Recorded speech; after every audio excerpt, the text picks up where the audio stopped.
यीशु नाम,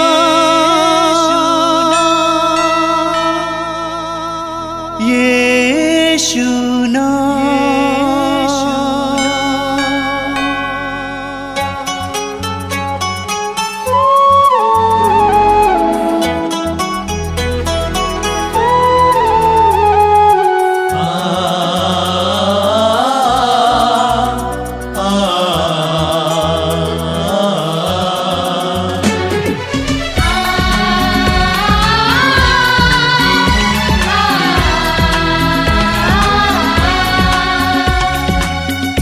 पूरब से पश्चिम तक,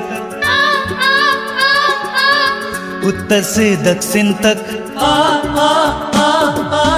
पूरब से पश्चिम तक, उत्तर से दक्षिण तक, गूंजे गूंजे यीशु नाम, यीशु नाम। पूरब से पश्चिम तक, उत्तर से दक्षिण तक, गूंजे गूंजे यीशु नाम, यीशु नाम।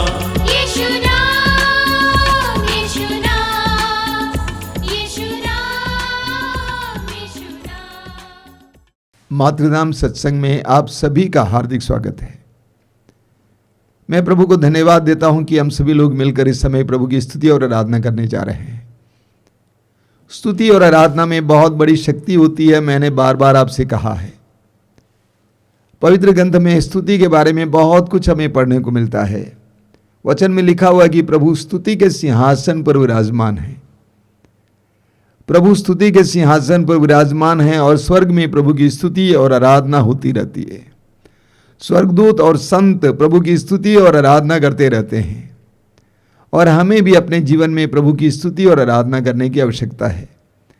मैं जानता हूं कि हम लोगों की एक बहुत बड़ी कमजोरी है मांगना। हम प्रभु के पास आते हैं मांगने के लिए। आइए हम प्रभु के पास स्तुति करने के लिए आए, धन्यवाद देने के लिए आए। अपने जीवन में प्रभु के किए हुए सारे कार्यों के लिए प्रभु को धन्यवाद देना। जैसा कि स्तोत्रकार कहता है कि प्रभु के कार्यों को भूलना नहीं चाहिए। एक एक बात के लिए प्रभु को धन्यवाद देने की आवश्यकता है।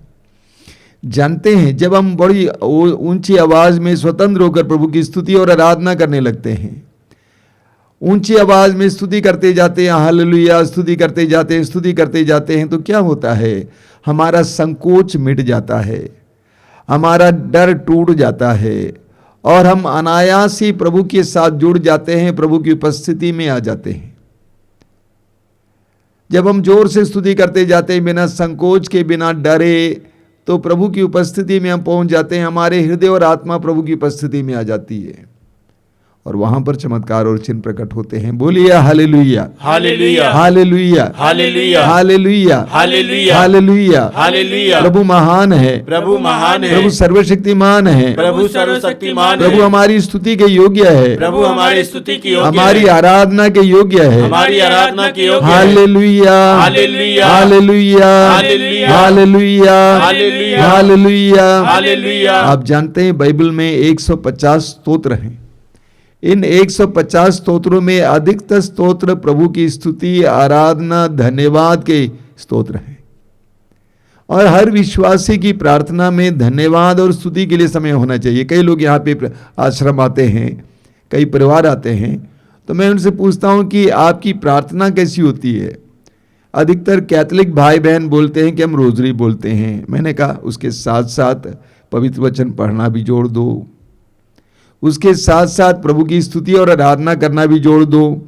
जैसे यहाँ पर स्तुति और आराधना की जाती है, उसी तरह प्रभु की स्तुति और आराधना कीजिए। किसी किताब की मदद लीजिए, अगर चाहें तो कोई स्तोत्र को लेकर प्रभु की स्तुति कीजिए, क्योंकि प्रभु की स्तुति और आराधना के द्वारा हमारे हृदय में जो डर है वो मिट जाता है, हमारे हृदय में जो आशंकाएं हैं मिट जाती हैं और हम अनायास ही प्रभु के साथ जुड़ जाते हैं। बोलिए hallelujah, hallelujah, hallelujah, hallelujah, hallelujah, hallelujah, hallelujah, hallelujah. आंखें बंद कीजिए और हम प्रभु की स्तुति करेंगे। Hallelujah, hallelujah, hallelujah, hallelujah, hallelujah, hallelujah. ईश्वर की स्तुति हो, ईश्वर की स्तुति हो, ईश्वर को धन्यवाद, ईश्वर को धन्यवाद। हे प्रेमी पिता, हे प्रेमी पिता, मैं तुझे धन्यवाद देता हूँ, मैं तुझे धन्यवाद देता हूँ। जीवन के वरदान के लिए, जीवन के वरदान के लिए, जीवन से संबंधित जीवन से संबंधित एक एक व्यक्ति के लिए, एक एक व्यक्ति के लिए, एक एक बात के लिए, एक एक बात के लिए, हालेलुया, हालेलुया, हालेलुया, हालेलुया, एक एक सांस के लिए, एक एक सांस के लिए मैं तुझे धन्यवाद देता हूँ। मैं तुझे धन्यवाद मेरे देता हूँ। शरीर के लिए, मेरे शरीर के लिए, मन और हृदय के लिए, मन और हृदय के लिए, आत्मा और चेतना के लिए, आत्मा और चेतना के लिए मैं तुझे धन्यवाद देता हूँ। मैं तुझे धन्यवाद मेरे देता हूँ। परिवार के लोगों के लिए, मेरे परिवार के लोगों के लिए, माँ बाप के लिए, माँ बाप के लिए, भाई बहनों के लिए, भाई बहनों के मैं लिए तुझे धन्यवाद देता हूँ। मैं तुझे धन्यवाद देता हूँ। हालेलुया,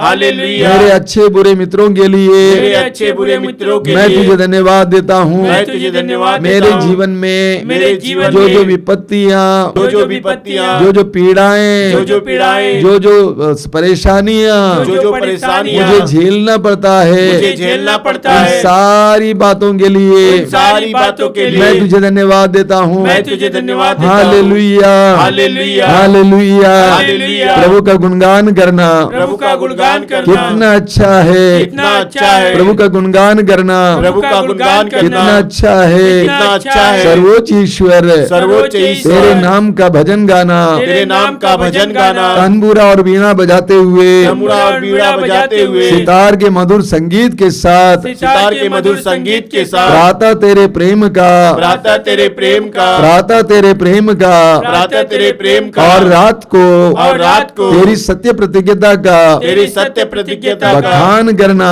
बखान करना कितना अच्छा है, कितना अच्छा है।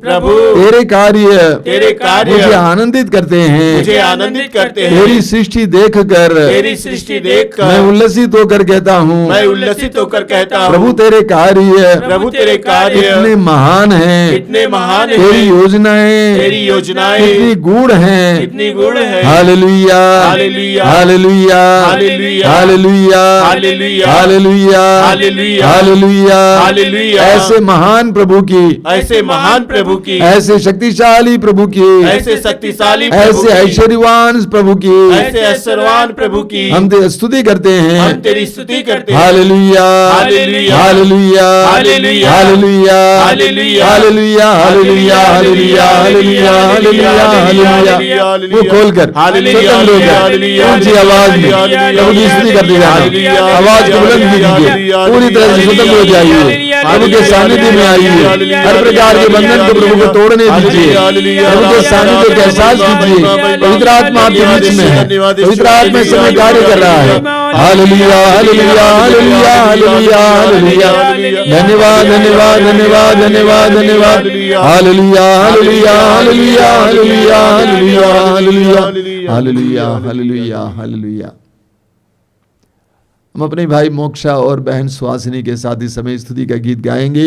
मैं आप सभी से अनुरोध करूंगा क्योंकि ऊंची आवाज में अपना मुंह खोलकर स्तुति के गीत को दोहराते जाना और हृदय के गहराई से प्रभु को धन्यवाद देते जाना।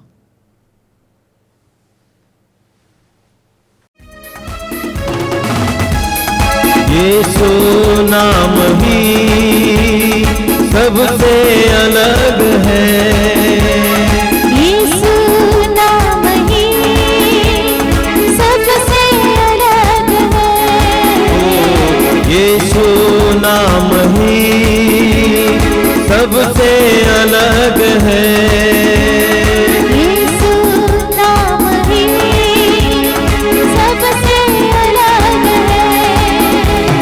जिस नाम में मिलती हमें शांति और प्रेम, जिस नाम में मिलती हमें शांति और प्रेम, जिस नाम में मिलती हमें शांति और प्रेम, यीशु नाम ही सबसे अलग है, यीशु नाम ही सबसे अलग है। जो जितना उस नाम को गुनगुनाते हैं, दर्द की गहराइयों में चैन पाते हैं। जो जितना उस नाम को गुनगुनाते हैं,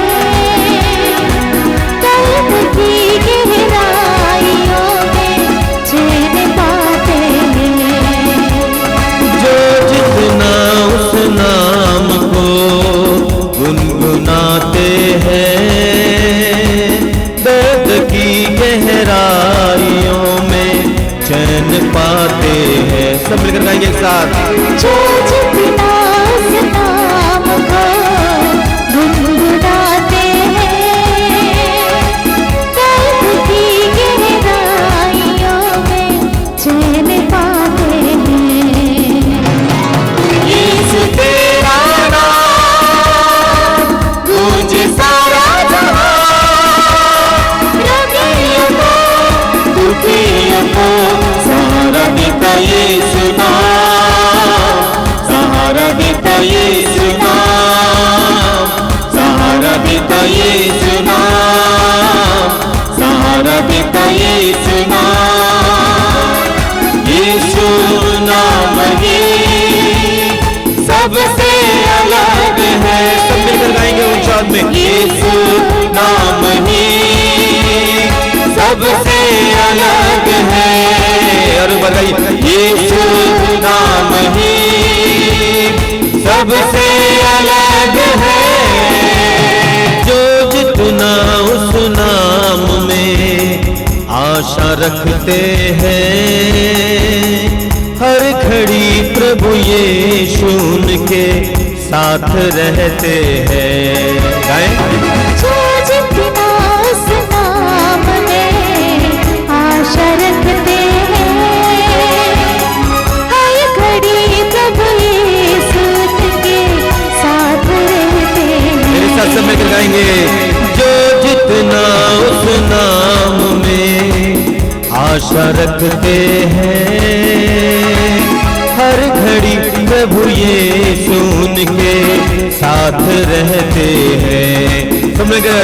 जो जितना उस नाम में आशा रखते हैं, हर घड़ी प्रभु यीशु उनके साथ रहते हैं।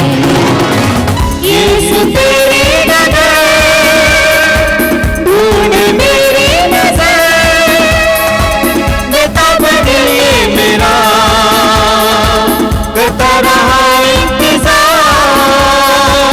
करता रहा इंतजार, करता रहा इंतजार, करता रहा इंतजार। यीशु नाम ही सबसे अलग है। गाइए सब मिलकर।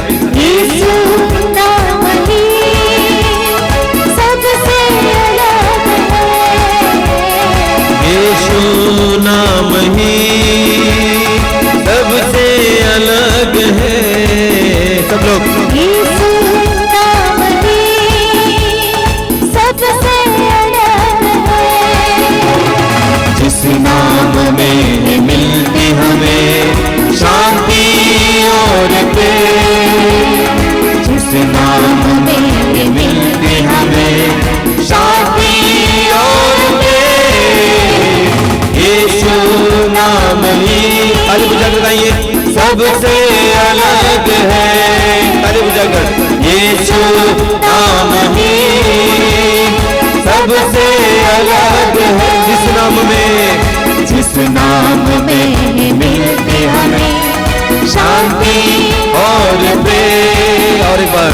जिस नाम में मिलती हमें शांति और प्रेम, यीशु नाम ही सबसे अलग है। यीशु नाम ही सबसे अलग है। Hallelujah hallelujah hallelujah hallelujah hallelujah hallelujah. यीशु की महिमा, यीशु की आराधना, यीशु की महिमा स्तुति करेंगे ऊंची आवाज में। Hallelujah hallelujah hallelujah hallelujah hallelujah hallelujah hallelujah hallelujah hallelujah. यीशु की स्तुति, यीशु की महिमा, यीशु की आराधना। Hallelujah hallelujah hallelujah hallelujah hallelujah hallelujah hallelujah hallelujah hallelujah.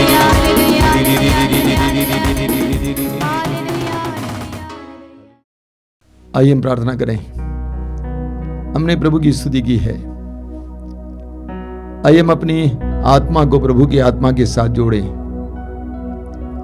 रोमियों की पत्र के अध्याय 8 उसके वाक्य 26 और 27 में पौलुस कहते हैं, जब हम दुर्बल हैं हम नहीं जानते कैसे प्रार्थना करनी चाहिए,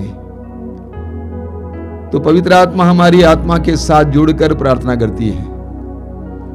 आइए हम इस समय अपने हृदय और मन को प्रभु पे लगाएं, पवित्र आत्मा के अधीन हो जाएं। अपनी आंखें बंद कीजिए, हृदय के द्वार को खोलिए प्रभु के लिए। इस सत्संग के लिए अपने आप को तैयार करने के लिए, प्रभु के पवित्र वचनों को सुनने के लिए अपने आप को तैयार करने के लिए समय हम प्रार्थना में लग जाएं। मैं जानता हूं कि आपके मन में बहुत सारी पीड़ाएं हैं, बहुत सारी समस्याएं हैं। उन सारी पीड़ाओं और समस्याओं के समय प्रभु के हाथ में समर्पित करना। विश्वास और भरोसे के साथ हम इस सत्संग में भाग लेंगे, प्रभु के वचनों को सुनेंगे, प्रभु की आराधना करेंगे। आंखें बंद कीजिए, हृदय के द्वार को प्रभु के लिए खोलिए। प्रभु यीशु ने वायदा किया है कि मैं आकर तुम्हारे साथ भोजन करूंगा और तुम मेरे साथ भोजन करोगे। तुम और मेरे बीच में एक आदान प्रदान होगा। आइए हम इस आदान प्रदान के लिए अपने आप को तैयार करें। अगर आपके मन में विश्वास की कमी है, विश्वास को बढ़ाइए। आपके अंदर भरोसे की कमी है तो भरोसे को बढ़ाइए। अपने हृदय और मन से प्रभु के साथ जुड़ जाइए। ये विश्वास कीजिए कि मेरे जीवन में कोई भी ऐसी बात नहीं है जिसके लिए एक समाधान प्रभु के पास नहीं है। सारी समस्याओं का समाधान प्रभु के पास है। विश्वास और भरोसे के साथ प्रभु के सामने आइए। हो सकता है कि आपके जीवन में कुछ हादसा हुआ होगा, कुछ विपत्तियां आई होंगी, कुछ दुख आया होगा। इसके बावजूद हम प्रभु के साथ जुड़ेंगे। इन दुखों के द्वारा आपके विश्वास की परीक्षा हो रही है। इस समय प्रभु के साथ पूरे मन और हृदय के साथ जुड़ जाइए। यीशु आपको प्यार करते हैं और आपके जीवन में कुछ करना चाहते हैं। यीशु के लिए अपने हृदय के द्वार को खोल दीजिए, परिवार और घर के द्वार को खोल दीजिए। बोलिए, यीशु आइए मेरे जीवन में, मेरे परिवार में आइए, मेरी परिस्थितियों में आइए। तू ही एकमात्र है जो मेरी परिस्थितियों को बदलने में सक्षम है, समर्थ है। मैं तुझ पर भरोसा रखता हूं यीशु। शायद आप पहली बार इस सत्संग में भाग ले रहे हैं। आंखें बंद कीजिए और इस समय प्रार्थना में जुड़ जाइए। प्रभु आपको प्यार करते हैं।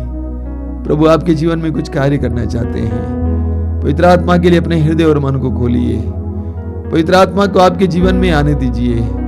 पवित्र आत्मा सत्य का आत्मा है, प्रेम का आत्मा है, शांति का आत्मा है। वो पवित्र आत्मा हमारी परिस्थितियों को बदलने में समर्थ है। पवित्र आत्मा सबसे शक्तिशाली व्यक्ति है, समूचे संसार में सबसे शक्तिशाली। The greatest power is the power of the Holi spirit. सबसे बड़ी शक्ति पवित्र आत्मा की शक्ति है, जो मनुष्य के इतिहास को परिवर्तित कर सकती है, जो मनुष्य के मन और हृदय को परिवर्तित कर सकती है। आइए हम इस समय प्रार्थना करेंगे, पवित्र आत्मा के लिए प्रार्थना करेंगे। हमारे भाई बहन के साथ मिलकर हमें गीत के द्वारा पवित्र आत्मा का आह्वान करेंगे।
कदमों में शीश झुकाऊं।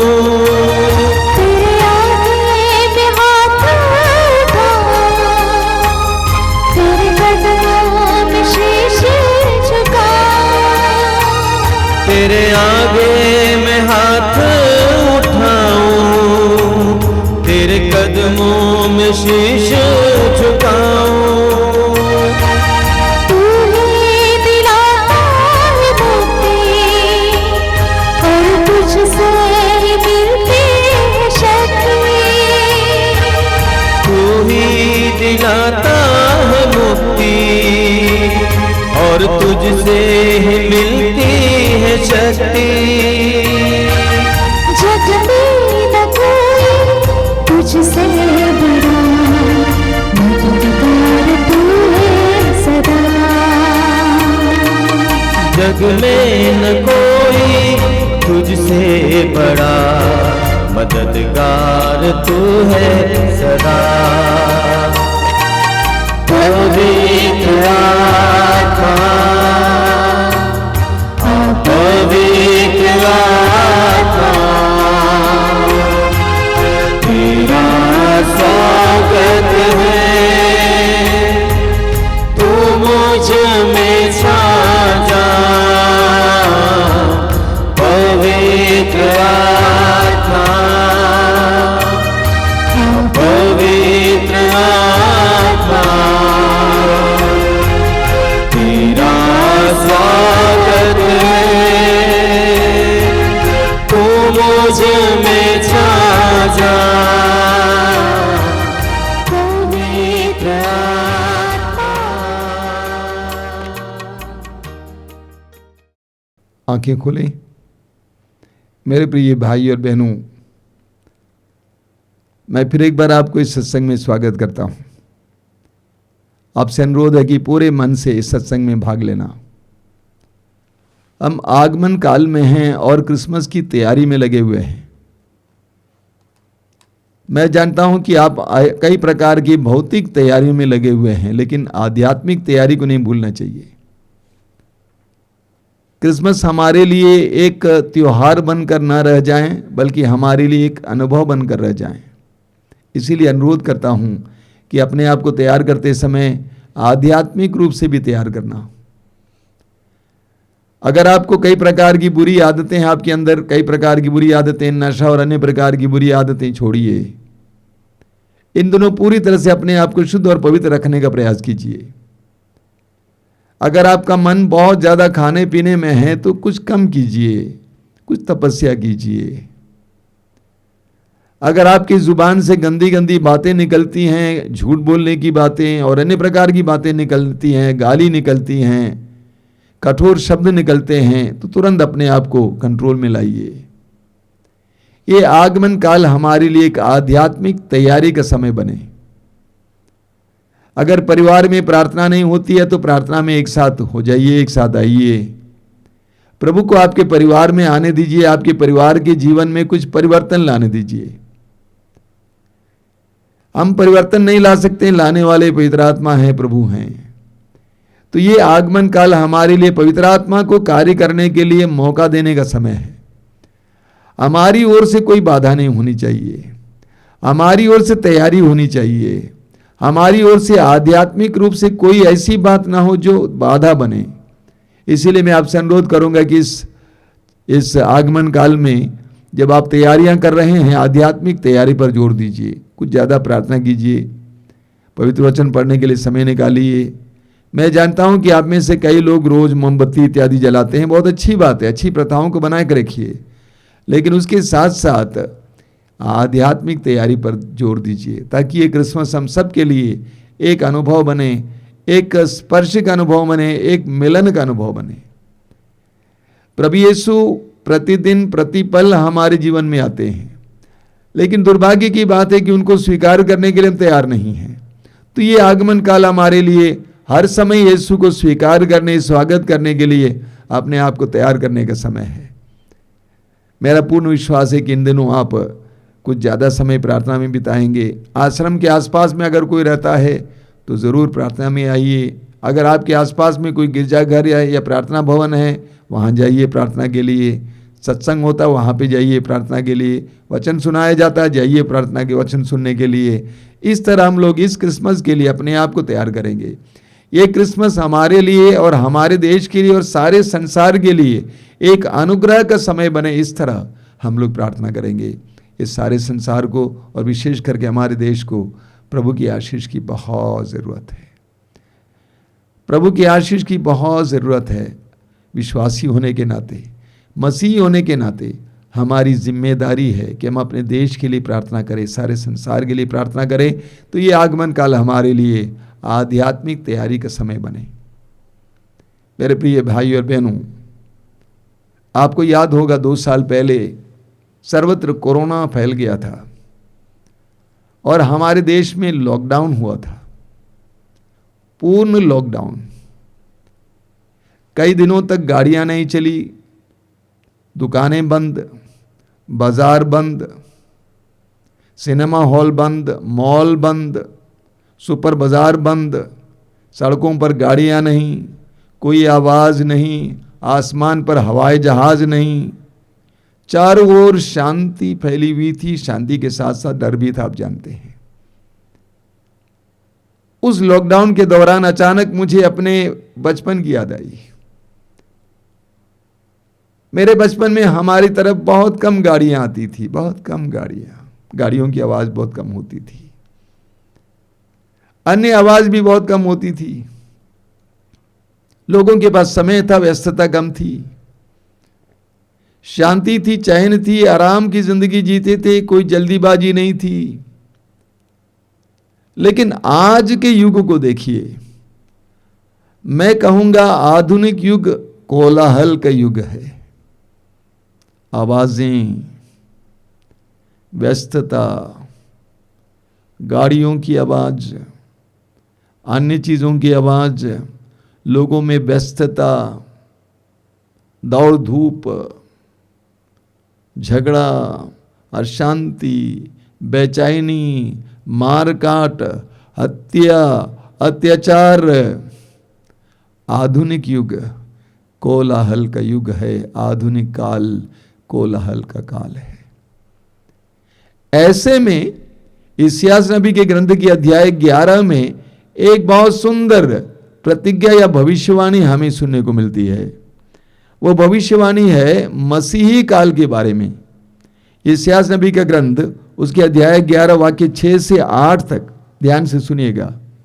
वहां पर लिखा हुआ है, तब भेड़िया मेमने के साथ रहेगा, तब भेड़िया मेमने के साथ रहेगा, चीता बकरी की बगल में लेटेगा, बछड़ा तथा सिंह शावक साथ साथ चरेंगे और बालक उन्हें हाँक कर ले चलेगा।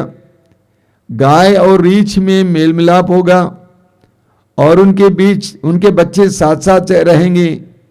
सिंह बैल की तरह भूसा खाएगा, दूधमुआ बच्चा नाग के बिल के पास खेलता रहेगा और बालक करैत की बाबी के में हाथ डालेगा। समस्त पर्वत पवित्र पर्वत पर न तो कोई हानि बुराई करेगा और न किसी की हानि।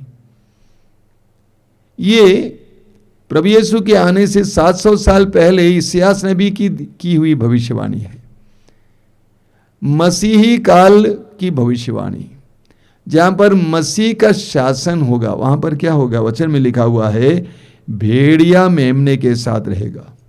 आप जानते हैं, भेड़िया मेमने को देखेगा तो क्या करेगा? उसके ऊपर झपट जाएगा और खा जाएगा। लेकिन यहां पे लिखा हुआ है, उस समय मसीही काल में भेड़िया मेमने के साथ रहेगा, चीता बकरी की बगल में लेट जाएगा। अगर बकरी दिखाई दे तो चीता क्या करेगा? उसको खा जाएगा। लेकिन यहां पर लिखा हुआ है, उस समय चीता बकरी की बगल में लेट जाएगा। बछड़ा और सिंह शावक साथ साथ चरेंगे। सिंह का बच्चा और बछड़ा एक साथ चरेंगे। ये कभी हो नहीं सकता है, लेकिन होगा, ऐसी भविष्यवाणी हो रही है। और बालक उन्हें हाँ कर ले चलेगा। गाय और रीछ में मेल मिलाप होगा, गाय और भालू में मेल मिलाप होगा और उनके बच्चे साथ साथ रहेंगे। सिंह बैल की तरह भूसा खाएगा, दूधमुआ बच्चा नाग के बिल के पास खेलता रहेगा और बालक करैत की बाबी में हाथ डालेगा। समस्त पवित्र पर्वत पर न तो कोई बुराई करेगा और न किसी की हानि। यानी सर्वत्र शांति होगी। यहां पर यह नहीं बताया गया कि शेर बदल जाएगा, जो जैसे हैं वैसे रहेंगे, लेकिन उनका स्वभाव बदलेगा।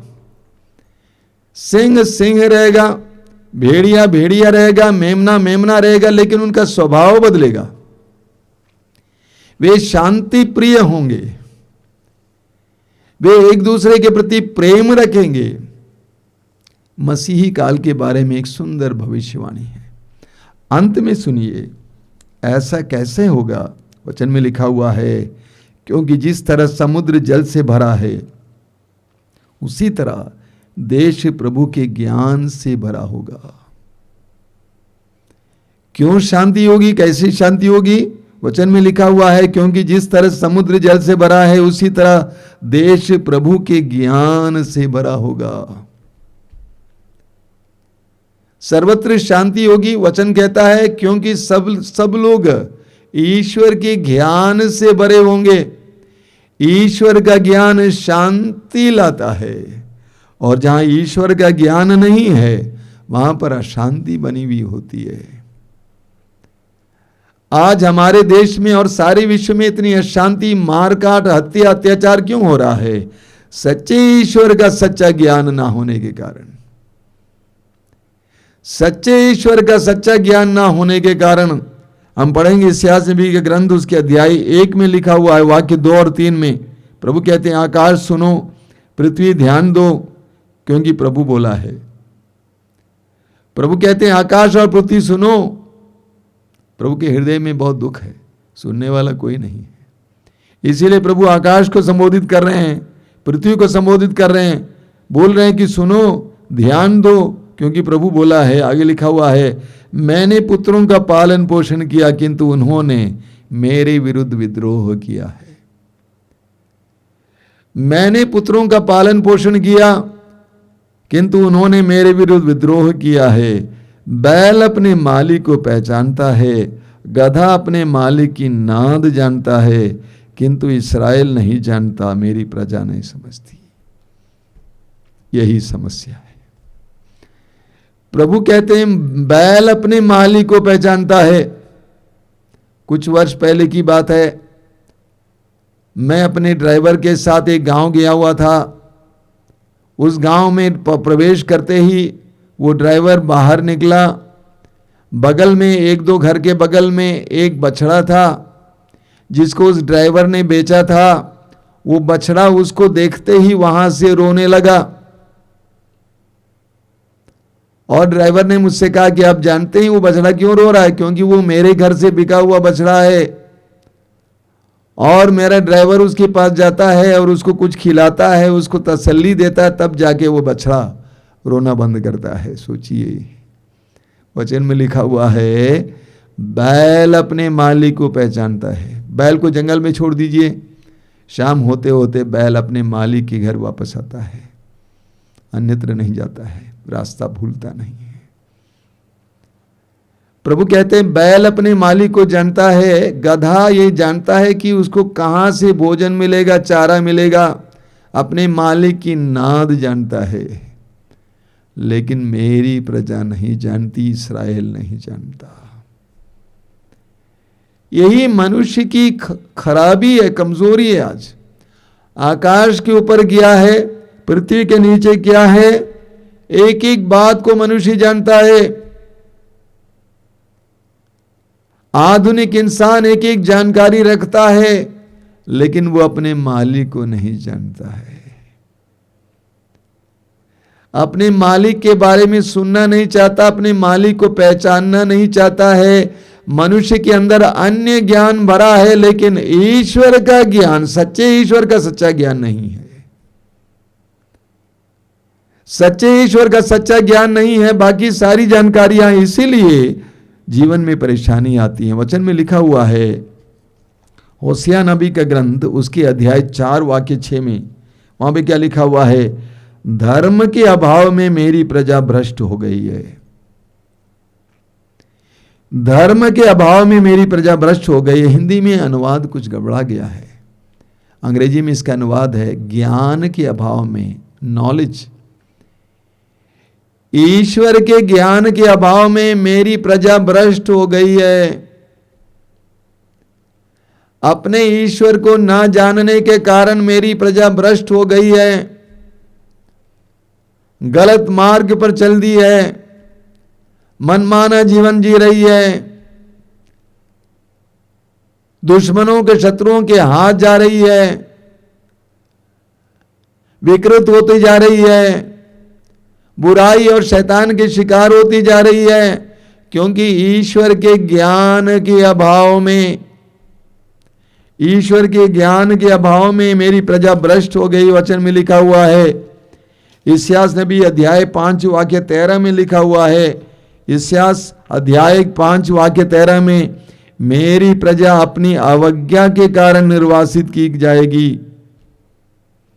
यहां पर जो शब्द इस्तेमाल किया हुआ है अवज्ञा, अंग्रेजी में है लैक ऑफ नॉलेज, अज्ञानता। मेरी प्रजा अपनी अज्ञानता के कारण निर्वासित की जाएगी, गुलाम बनाई जाएगी। ईश्वर का ज्ञान ना रखने के कारण वे गुलाम बनाए जाएंगे। हमें ये देखने को मिलता है, ईश्वर का ज्ञान शांति लाता है, ईश्वर का ज्ञान शांति लाता है, ईश्वर का ज्ञान हमें बंधनों से आजाद करता है। रोमियो के पत्र के अध्याय 1 में संत पौलुस लिखते हैं, रोमियो का पत्र अध्याय 1 उसके वाक्य 21 में, उन्होंने ईश्वर को जानते हुए भी उससे समुचित आदर और धन्यवाद नहीं दिया। 23 में, उन्होंने अनश्वर ईश्वर की महिमा के बदले नश्वर मनुष्य, पक्षियों, पशुओं तथा सर्पों की अनुकृतियों की शरण ली। 24 में लिखा हुआ है, इसलिए ईश्वर ने उन्हें उनकी घृणित वासनाओं का शिकार होने दिया। सच्चे ईश्वर को नहीं जाना, सच्चे ईश्वर को नहीं पहचाना, सच्चे ईश्वर की आराधना नहीं की, उस अज्ञान के कारण ईश्वर ने उनको उनकी घृणित वासनाओं का शिकार होने दिया। जहां पर ईश्वर का ज्ञान आ जाता है वहां पर शांति आती है। ईश्वर का सच्चा ज्ञान हमें शांति प्रदान करता है। इस आश्रम में पिछले कई वर्षों से रहकर मैंने देखा है कि कई लोगों के जीवन में कैसे प्रभु ने काम किया है। ऐसे शराबी और ऐसे घृणित कार्यों में लिप्त लोग, बंधनों में पड़े हुए लोग प्रभु के पास आते हैं, पवित्र वचन पढ़ते हैं, प्रभु के सानिध्य में बैठते हैं, प्रभु का ज्ञान प्राप्त करते हैं, प्रभु की आराधना करने लगते हैं, उनकी जिंदगी बदल जाती है। ईश्वर का ज्ञान शांति लाता है। मैं जानता हूं कि बहुत सारे विश्वासी और विशेष करके मसीहियों के जीवन में जो विपत्तियां, अनावश्यक पीड़ाएं हैं, इसलिए कि वे ईश्वर को नहीं जानते और ईश्वर को जानने का प्रयास नहीं किए। कोरोना काल में आश्रम से आप जानते हैं कि कई इस तरह के आध्यात्मिक कार्यक्रम प्रसारित हुए। कई लोगों की अच्छी अच्छी प्रतिक्रियाएं हैं, जवाब हैं। एक परिवार आया था, जवान दंपति, उनके 2 बच्चे।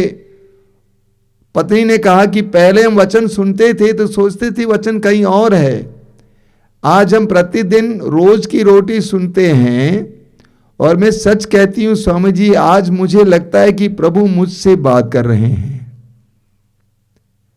पहले वचन बाइबल में था, लेकिन आज मुझे लगता है कि प्रभु मुझसे बातें कर रहे हैं।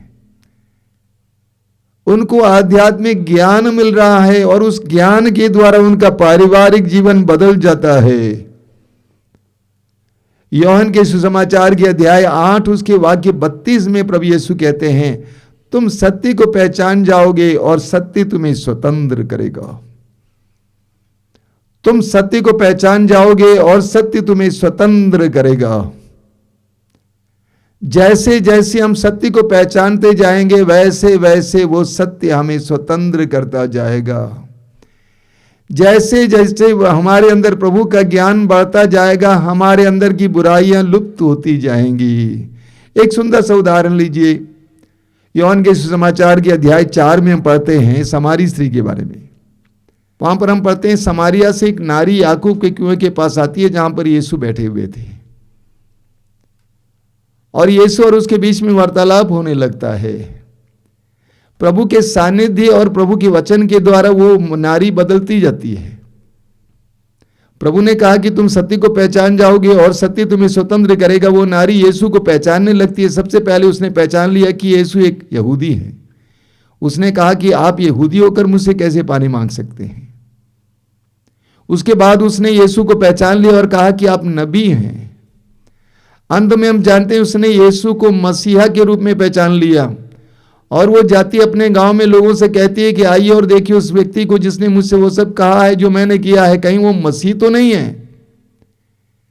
जैसे जैसे वो यीशु को पहचानती गई वैसे वैसे उसका जीवन बदलता गया।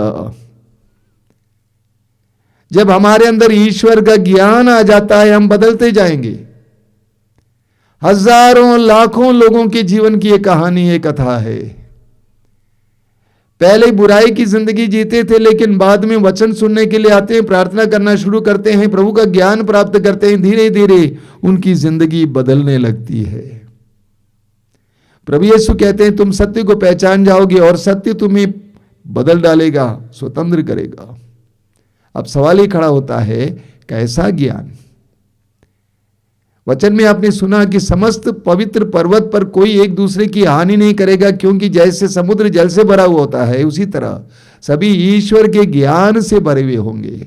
लेकिन ये सवाल खड़ा होगा, कौन सा ज्ञान? बौद्धिक ज्ञान, इंटेलेक्चुअल नॉलेज, ईश्वर के बारे में बौद्धिक ज्ञान, क्या वो मनुष्य को बदलेगा? हाँ, कुछ हद तक बदल सकता है। लेकिन बाइबल में जहां कहीं भी ज्ञान की बात होती है वो अनुभवी ज्ञान है। अनुभवी ज्ञान, बौद्धिक ज्ञान नहीं बल्कि अनुभवी ज्ञान। प्रभु यीशु ने हमें एक सुंदर प्रार्थना सिखाई, हे हमारे पिता की प्रार्थना। प्रभु कहते हैं इस तरह प्रार्थना करो, हे हमारे पिता जो स्वर्ग में है, तेरा नाम पवित्र माना जाता है, राज्य आवे, तेरी इच्छा जैसे स्वर्ग में इस पृथ्वी पर भी पूरी हो। हे हमारे पिता जो स्वर्ग में है। वास्तव में जो शब्द प्रभु ने इस्तेमाल किया वो शब्द है अब्बा। अब्बा का अनुवाद पिता नहीं है बल्कि पापा, डैडी, बाबू, बाबा। ये प्रभु का एक गहरा अनुभव था, अनुभवी ज्ञान था जो उन्होंने अपने शिष्यों के साथ बांटा। यीशु ने अपने प्रार्थना में जीवन के द्वारा ये अनुभव किया कि ईश्वर हमारे प्यारे डैडी हैं, पापा हैं, बाबू हैं, बाबा हैं। ये इनका ज्ञान था, लेकिन यह बौद्धिक ज्ञान नहीं था, यह एक अनुभवी ज्ञान था। इब्राहिम ने ईश्वर का अनुभव किया, ईश्वर को जाना, वो एक अनुभवी ज्ञान था। मूसा ने ईश्वर को जाना, वह एक अनुभवी ज्ञान था। हम पढ़ेंगे निर्गमन ग्रंथ के अध्याय 33 वाक्य 11 में, मूसा ईश्वर के साथ आमने सामने बात करता था जैसे एक मित्र बात करते हैं। तो जब हम कहते हैं कि ईश्वर का ज्ञान वह एक अनुभवी ज्ञान है, उस अनुभवी ज्ञान को प्राप्त करने के बाद मनुष्य शांत होता है, मौन हो जाता है, उसके अंदर चैन आ जाती है। उदाहरण लीजिए पौलुस का उदाहरण लीजिए। प्रेरित चरित्र के अध्याय 22 उसके वाक्य 4 में पौलुस स्वयं कहते हैं कि वो किस तरह का इंसान था। पौलुस कहते हैं कि मैं मसीहियों को, नर नारियों को बांध बांध कर बंदी गृह में डलवा देता था। ऐसा खूंखार इंसान। प्रेरित चरित्र के अध्याय 9 वाक्य 1 में हम पढ़ते हैं कि पौलुस के अंदर मसीहियों को मार डालने का धुन सवार था। अंग्रेजी में उसका अनुवाद है, he was breathing threat and death. ऐसा खूंखार इंसान जिसके अंदर एक ही मकसद था कि इन लोगों को मैं मरवा डालूंगा। दमिश्क के मार्ग पर उसका मिलन यीशु से होता है। वह घोड़े पर से गिराया गया, वो अंधा बन गया। एक आवाज सुनाई दी, साउल साउल तुम मुझ पर क्यों अत्याचार करते हो? पौलुस ने सवाल किया, प्रभु आप कौन हैं? उस समय से पौलुस यीशु को जानने लगा। और यीशु को जब तक नहीं जानता था, यीशु और यीशु के लोगों को वो सताता था, लेकिन यीशु को जानने के बाद पौलुस मेमना बन जाता है। पौलुस मेमना बन जाता। वही इंसान जो लोगों को सताता था, मरवाता था, वही इंसान अब यीशु के लिए मरने, कटने और सताए जाने के लिए तैयार हो जाता है। ईश्वर का ज्ञान हमें बदल देता है। फिलिपियों के पत्र के अध्याय 3 में पौलुस कहते हैं, किंतु मैं जिन बातों को लाभ समझता था उन्हें मसीह के कारण हानि समझने लगा हूं। पौलुस कहते हैं, किंतु मैं जिन बातों को लाभ समझता था उन्हें मसीह के कारण हानि समझने लगा हूं। इतना ही नहीं, मैं प्रभु ईसा मसीह को जानना सर्वश्रेष्ठ लाभ मानता हूं और इस ज्ञान की तुलना में हर वस्तु को हानि ही मानता हूं। उन्हीं के लिए मैंने सब कुछ को छोड़ दिया है और उसे कूड़ा समझता हूं। जब पौलुस को मसीह का ज्ञान मिला, उस समय से वो उन सारी चीजों को जिसको वो बहुत महत्वपूर्ण समझता था, वो स्वयं कहते हैं मैं कूड़ा समझने लगा हूं। आपने असीसी के संत फ्रांसिस के बारे में सुना है। संत फ्रांसिस एक धनी व्यापारी का बेटा था। युवावस्था में दमंग था और अपने धन पर और अपनी शक्ति पर बहुत ज्यादा घमंड था। लेकिन यीशु का ज्ञान पाने के बाद उसका जीवन परिवर्तित हो जाता है। सब कुछ छोड़ देता है, इस तरह जीवन बिताता है मानो वो पागल हो गया हूं। बोरे जैसे कपड़ा पहनता है। एक युवा धनी इंसान का बेटा, लेकिन उसके अंदर एक ऐसा आनंद आ गया, एक ऐसी आजादी आ गई, एक ऐसी शांति आ गई कि हजारों की संख्या में लोग उसके पीछे हो लिए। और उन्होंने वो सुंदर प्रार्थना लिखी है क्या, ए प्रभु मुझे शांति का संवाहक बना, शांति का साधन बना। प्रभु का ज्ञान हमें परिवर्तित करता है। यह ज्ञान धार्मिक ज्ञान नहीं है बल्कि आध्यात्मिक ज्ञान। इस बात को समझना जरूरी है। दो चीजें हैं, एक है धर्म, दूसरा है अध्यात्म। कई लोग धर्मों में उलझे हुए हैं, धार्मिक बातों में उलझे हुए हैं। आध्यात्मिक ज्ञान गहरा ज्ञान है। अध्यात्म धर्म की आत्मा है। कई लोग धर्म के नाम पर इतना ऊधम मचा रखे हैं, इतने अशांत हैं, बेचैन हैं, लेकिन यहां पर धर्म की ज्ञान की बात नहीं हो रही है, यहां पर आध्यात्मिक ज्ञान की बात, अनुभवी ज्ञान की बात। अब सवाल ये खड़ा होगा कि हम कैसे ईश्वर का ज्ञान प्राप्त करेंगे। मैं आपके सामने 3 बातें रखता हूं। सबसे पहले श्रद्धा। श्रद्धा सूक्ति ग्रंथ के अध्याय 9 वाक्य 10 में लिखा हुआ है, प्रज्ञा का मूल स्रोत प्रभु पर श्रद्धा है। बुद्धिमानी परम पावन ईश्वर का ज्ञान है, क्योंकि मेरे द्वारा तुम्हारे दिनों की संख्या बढ़ेगी और तुम्हारी आयु लंबी होगी। प्रज्ञा का मूल है श्रद्धा। बार बार बाइबल में लिखा हुआ है। सबसे पहले ईश्वर पर श्रद्धा होना, यानी ईश्वर का भय खाना, ईश्वर के सानिध्य का एहसास होना, हर स्थान पर ईश्वर के सानिध्य का एहसास होना।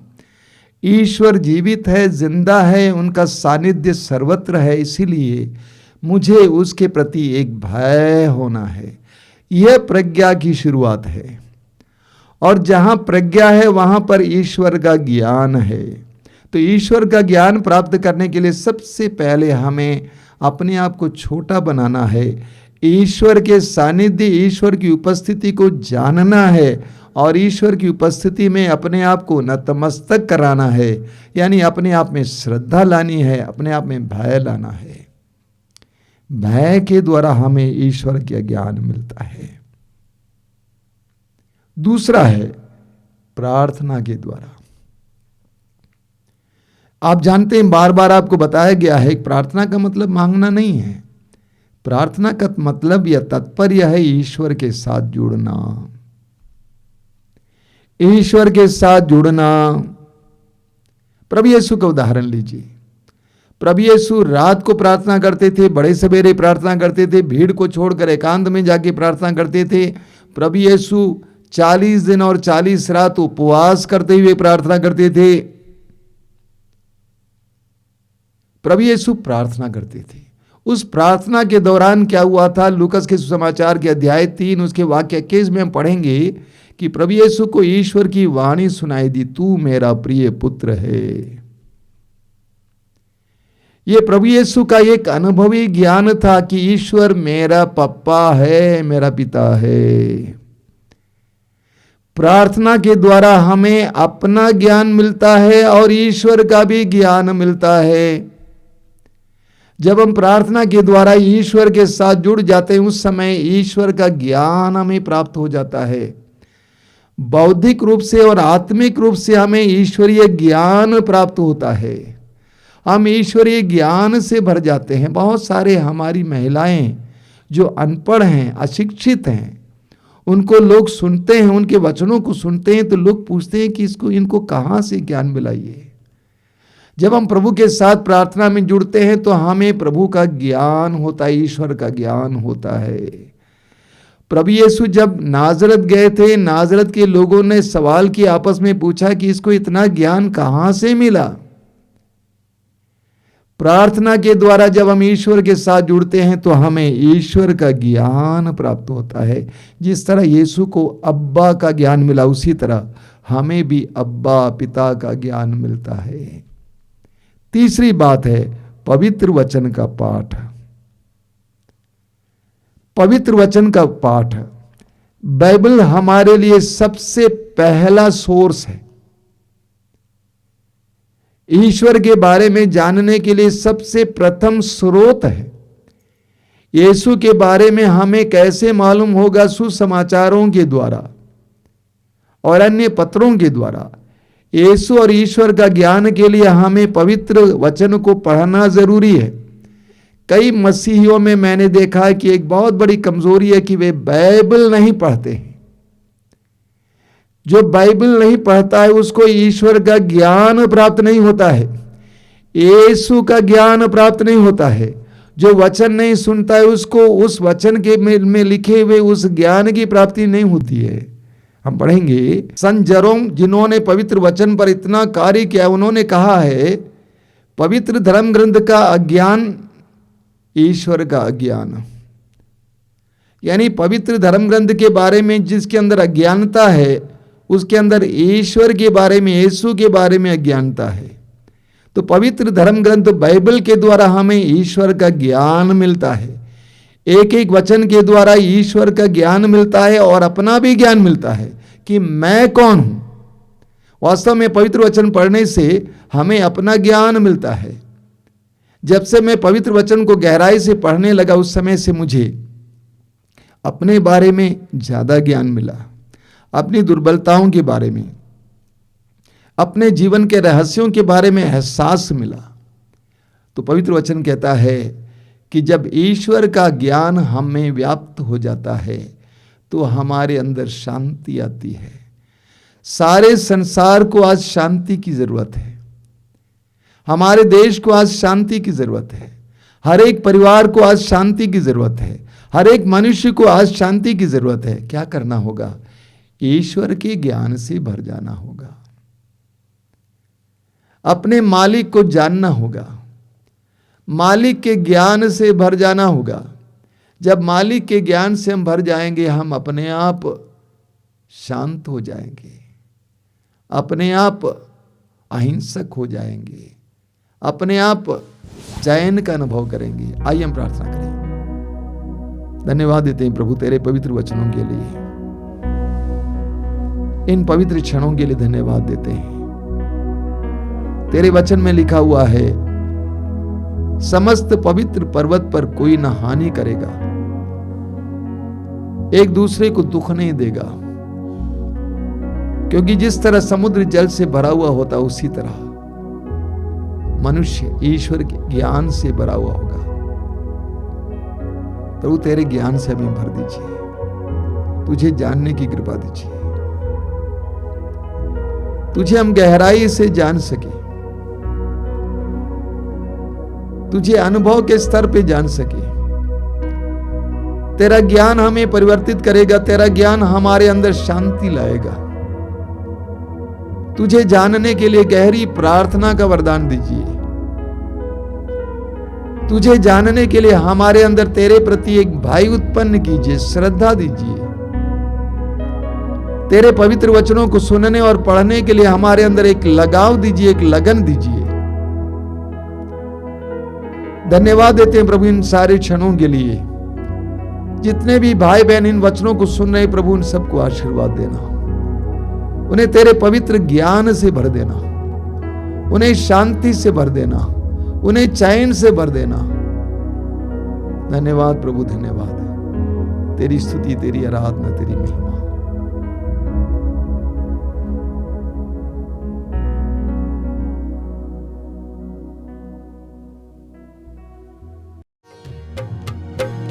तेरे बंदे तुझे छूना चाहते हैं, ओ आजा यीशु राजा। तेरे बंदे तुझे छूना चाहते हैं, ओ आजा यीशु राजा। तेरे बंदे तुझे छूना चाहते हैं, ओ आजा यीशु राजा। तेरे बंदे तुझे छूना चाहते हैं, ओ आजा यीशु राजा। तुझे छूने से शक्ति मिलती है, तुझे छूने से शांति मिलती है।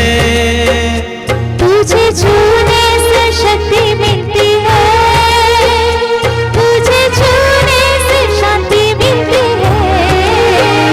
तेरे बंदे तुझे छूना चाहते हैं, ओ आजा यीशु राजा।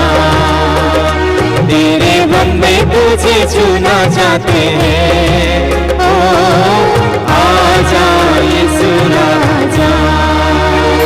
तुझे छूने से जीवन मिलता है, तुझे छूने से मुक्ति मिलती है। तुझे छूने से जीवन मिलता है, तुझे छूने से मुक्ति मिलती है। तेरे बंदे तुझे छूना चाहते हैं, ओ आजा यीशु राजा। तेरे बंदे तुझे छूना चाहते हैं, ओ आजा यीशु राजा। तेरे छूने से चंगाई मिलती है, तुझे छूने से आशीष मिलती है। तुझे छूने से चंगाई मिलती है, तुझे छूने से आशीष मिलती है। तेरे बंदे तुझे छूना चाहते हैं, ओ आजा यीशु राजा।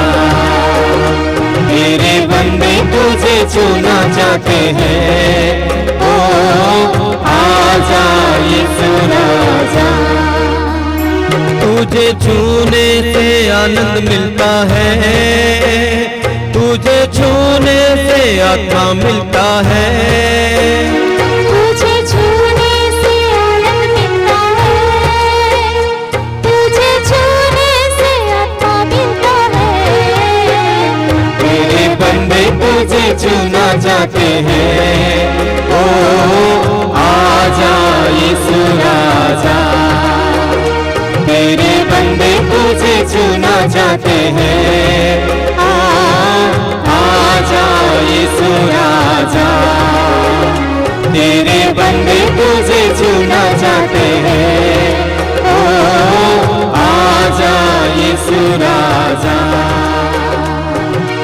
आजा यीशु राजा, आजा यीशु राजा।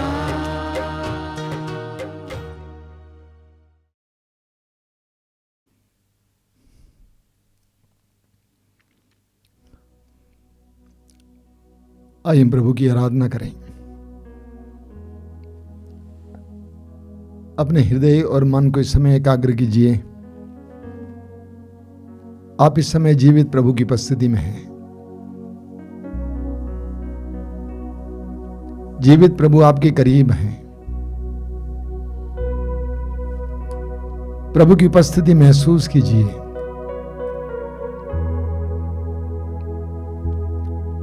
प्रभु अपने पवित्र वचन में कहते हैं, याद रखो संसार के अंत तक मैं सदा तुम्हारे साथ हूं। प्रभु के इस पवित्र वचन पर इस समय विश्वास करते हुए प्रभु की उपस्थिति को इस समय अंगीकार कीजिए। जीवन की हर प्रकार की व्यथा को प्रभु के सामने लाइए। हर तरह के रोग, पीड़ा, परेशानी को प्रभु के सामने लाइए। स्तोत्रकार कहता है, मैं अपनी आंखें पर्वतों की ओर उठाता हूं। मैं अपनी आंखें पर्वतों की ओर उठाता हूं। जिसने स्वर्ग और पृथ्वी को बनाया वही मेरी सहायता करेगा। हम अपनी आंखें पर्वतों की ओर उठाएं, प्रभु की उपस्थिति की ओर उठाएं। प्रभु के सामने अपने आप को नम्र और छोटा बनाइए। श्रद्धा और भय के साथ प्रभु की उपस्थिति में आइए। प्रभु की आवाज को सुनिए। प्रभु कहते हैं, थके मांदे और बोझ से दबे लोगों, तुम सबके सब मेरे पास आओ, मैं तुम्हें विश्राम दूंगा।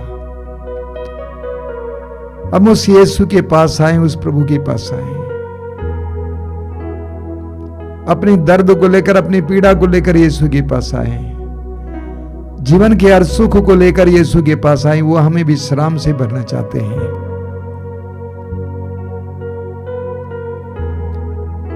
प्रभु ने कहा, जो मेरे पास आता है मैं उसे कभी नहीं ठुकराता हूं।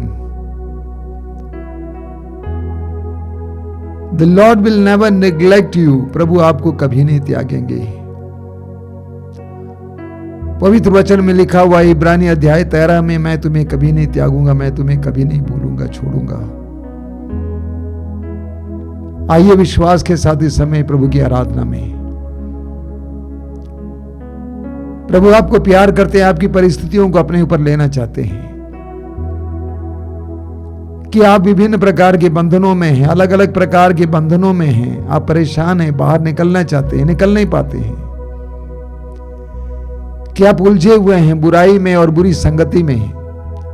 आप आजाद होना चाहते हैं लेकिन आजाद नहीं हो पाते हैं। अपनी परिस्थिति को यीशु के सामने लाइए।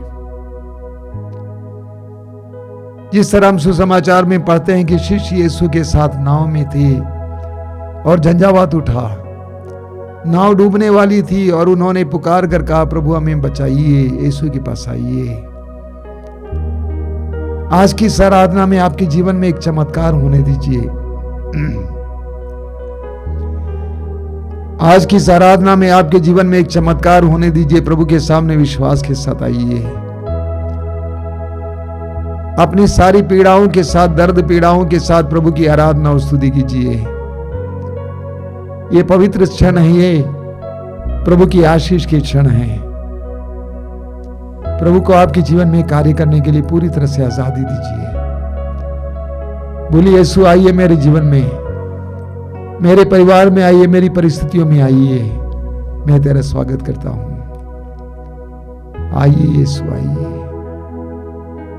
मेरे पीछे दुहराते जाएंगे, hallelujah, hallelujah, hallelujah, hallelujah, hallelujah, hallelujah, hallelujah, hallelujah. मैं प्रभु की स्तुति करूंगा, मैं प्रभु की स्तुति करूंगा, मैं प्रभु की स्तुति करूंगा, मैं प्रभु की स्तुति करूंगा। सारे हृदय से, सारे हृदय से, सारे मन से, सारे मन से, सारी आत्मा से, सारी आत्मा से मैं प्रभु को प्यार करता हूँ। मैं प्रभु को प्यार करता हूँ। Hallelujah, hallelujah, hallelujah, hallelujah, hallelujah, hallelujah. हे प्रभु यीशु, हे प्रभु यीशु, तूने कहा है, तूने कहा है, मैं दाखलता हूँ, मैं दाखलता और हूँ, तुम डालियां हो, और तुम डालियां जो हो, मुझ में रहता है, जो मुझ में रहता और है, मैं जिसमें रहता हूँ, और मैं जिसमें रहता हूँ, वही बहुत फलता है, वही बहुत फलता है। क्योंकि मुझसे अलग रहकर क्योंकि मुझसे अलग रहकर तुम कुछ नहीं कर सकते। तुम कुछ नहीं कर सकते। Hallelujah, hallelujah, hallelujah, hallelujah, hallelujah, hallelujah. हे प्रभु यीशु, हे प्रभु यीशु, मैं तुझसे जुड़ना चाहता हूँ, मैं तुझसे जुड़ना चाहता हूँ, तेरे साथ जीवन जीना चाहता हूँ,